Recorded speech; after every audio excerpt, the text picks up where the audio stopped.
Okay everyone, so how do I go from one phone like this to this phone bar and accessory mount that you can mount whatever you want to, as many things as you want, probably more things than you need.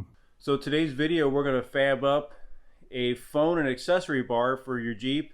This one's geared up for a JL and a JT. So maybe you got a welder for Christmas, or you've had a welder.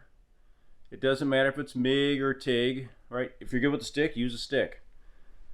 But we're going to go through cutting the tubes, coping them, to get them put together, and a couple different ways to cut, some little tips and tricks you can use during that.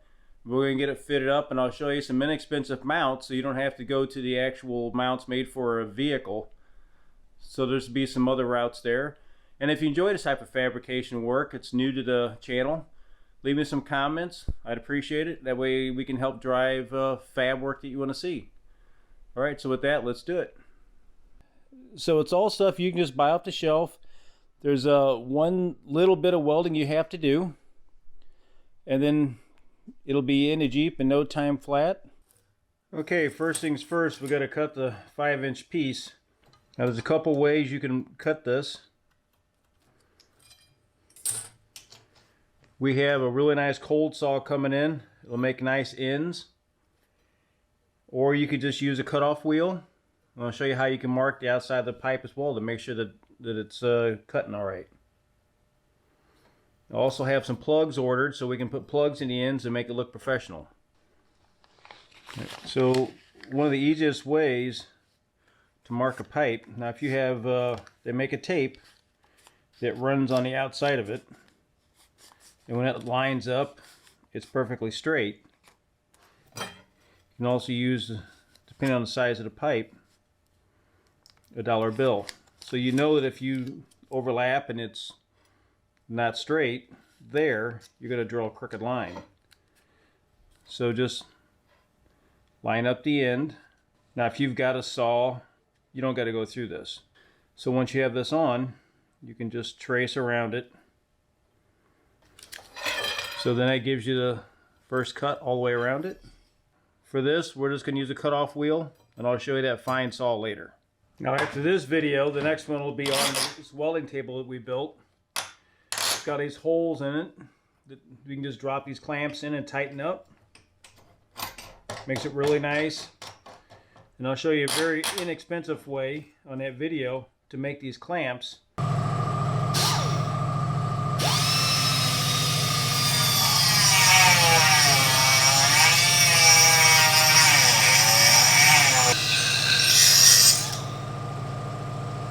With a sandy end.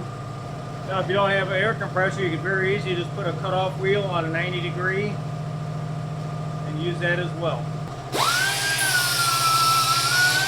Okay, so we got to weld a washer onto the very end of this, and I'll leave all these parts in the description. So ideally you have a round part, they go in a V-block. And that V-block will self-center it. That way you're not trying to hold it while you do it. So what happens if you don't have a V-block? Well, next best thing. If you just have a piece of angle iron, just clamp that to the table. And when you set the two round, we'll tack this washer on the end, and I'm using an 1/8 inch washer that we're going to have to drill out for a bolt size. But it'll be much easier to drill out once this is welded on. So a couple things. Let's just make sure that the ends of this tube is square. So we're just going to take and hold the square up. Make sure that the end is square. Unless you've been welding a lot of one size and you know exactly what your settings are, take a piece about the same size as a scrap piece off of a prototype we did. Lay a couple beads and make sure your settings are good, because this is a lot thinner material.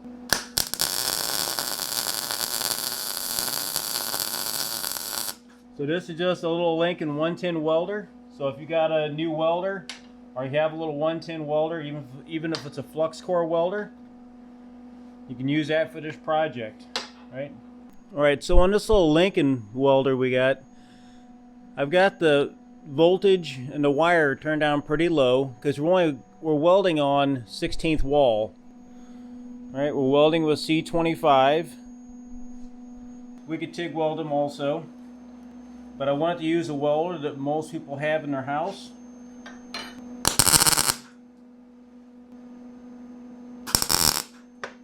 Now most of this weld is going to be sanded off once we install this.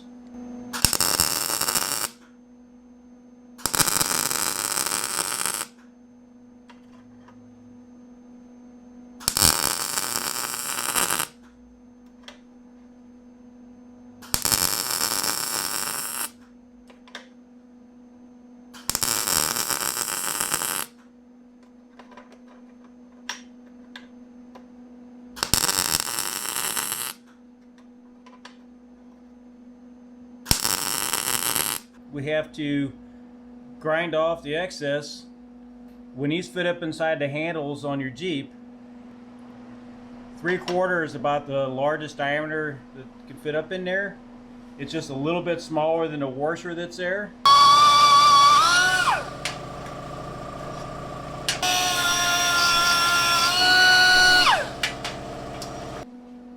Okay, so the screw that holds your handles on your A-pillar of your Jeep are 6mm. So we need to get a drill bit.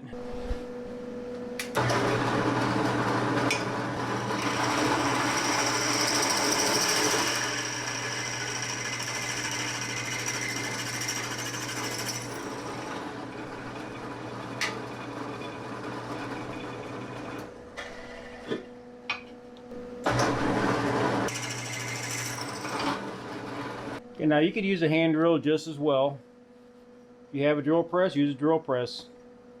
If not, something like this will work, and we'll just deburr these real quick. Okay, so we have these collars, and what these collars do is they fit around the tube. Right, so one end will fit around the tube here, and the other collar will fit around the tube that we welded up. This will slide up into your A-pillar, and then this will lock onto your bar, and then that's what your phone mount will clip onto, right? So then your phone mount will clip onto the bar, and you can have as many as you want. So let's do a fit up. Okay, so the install on these is pretty easy. You know, your basic trim tool, just pop off these bottom covers.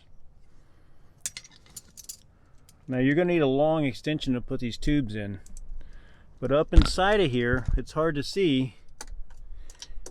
If you reach up inside of there, there's a 10mm screw that will take that out, and then we'll install the tube. Right? It'll stick through, and you're going to need at least a 32mm long screw. So these collars will mount on this tube, and then that aluminum bar will go across the front of this, and that's what will hold your phone.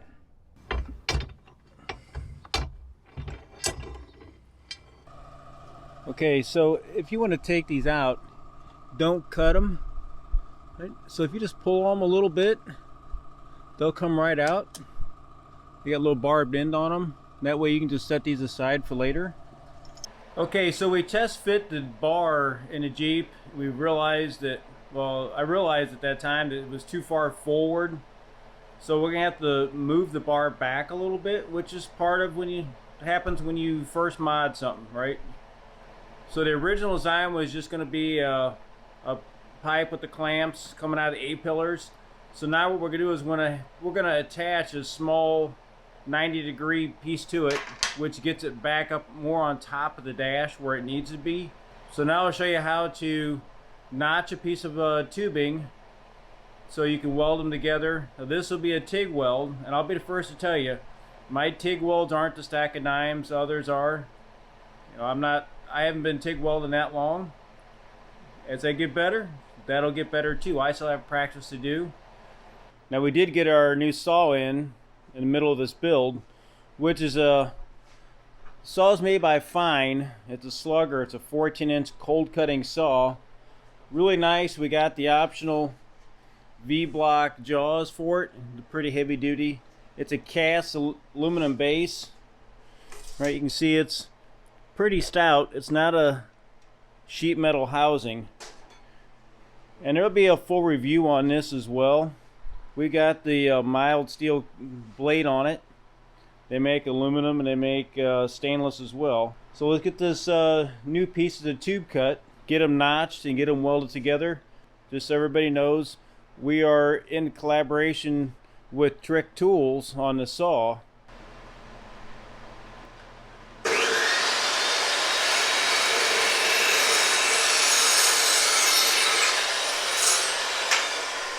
So I mocked it up using a socket. I found that once I mounted the socket, kind of simulate where it would be in the A-pillar, it fit the bar really nice. So now we have to notch these tubes. I found a printable template on the internet. Gives you some lines to cut to here and some lines to align the tube once it's on the tube. So you just wrap it around the tube, get the ends to the end of the tube, and there's marks on the back. You line up the marks on the paper and just put a real light line on there where you're going to cut to. And we're just going to do this with the hand grinder. So that little notch is what I have to cut out.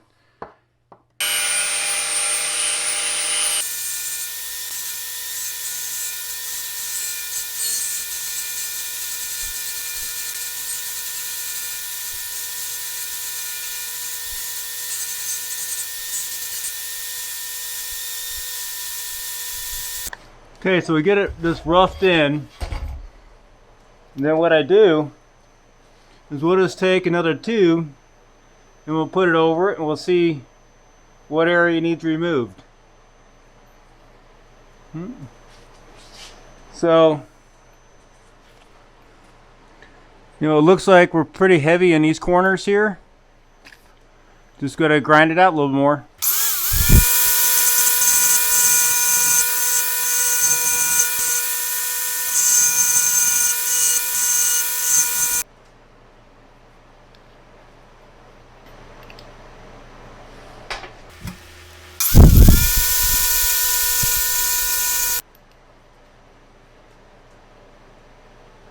Okay, so now we're going to weld these on about a 1/4 inch up from the end. We have some plugs that will go in both ends for decoration.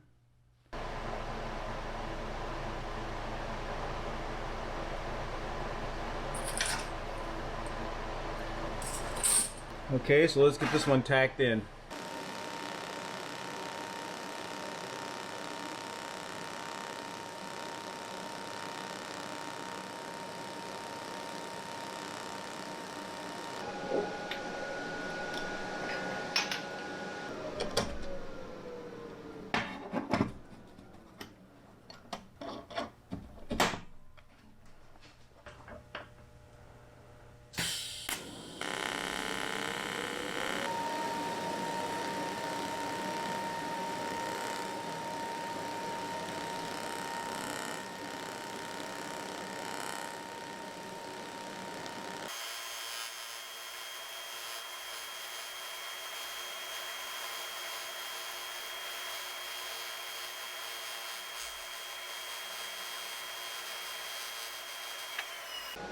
And I'll be the first to tell you that later on, once my tube game gets better, we'll probably redo this in stainless, right? But let's finish this and let's get it going. Okay, so let's take out the old bolt first.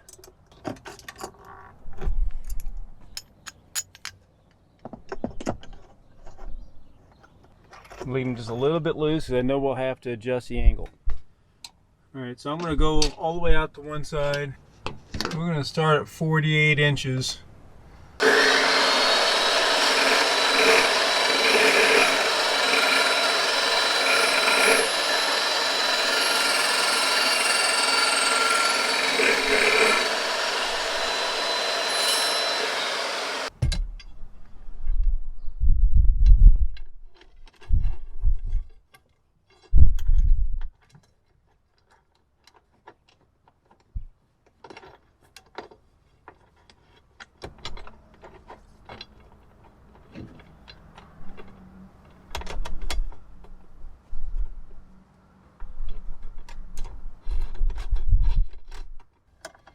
and we'll figure out if we need to cut this bar, which I think we're going to have to. Okay, so here it's fit up. It's riding just above the dash where I wanted it. I want it back in the back, so that's nice. Might be able to push it back a little farther. I got to do a little trimming on this side, and I got to go up and get some Scotch-Brite, so oh darn, I got to go to the hardware store. We'll brighten this up, paint the brackets. We got plugs that go in the ends, and then I'll show you the whole assembly. Okay, so we're just taking a little bit of gray Scotch-Brite, which is a little coarse, right? We're just going to polish it down. We'll take some of this green Scotch-Brite. If you had a lot of these make, you'd always have them anodized, which would be pretty cool. No, maybe this become a GP product, I'm not sure. So I'm going to put a little bit of heat on this so it ain't cold. Then I've got just some clear satin enamel, just to kind of give it a protective finish.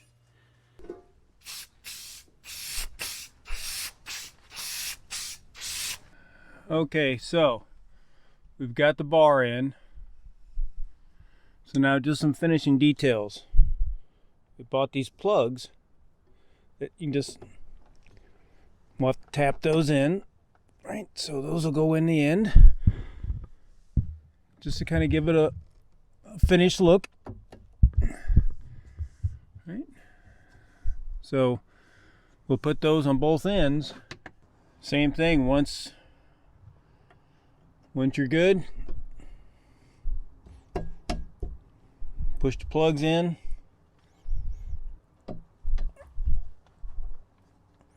If you wanted to wait for your height, you could always wait on this plug. This one can go in any time. Right? And your mount just goes on wherever you want. Once again, these mounts are a lot cheaper. I'll link it. It's like $23 versus a lot of them you see on Amazon for $50.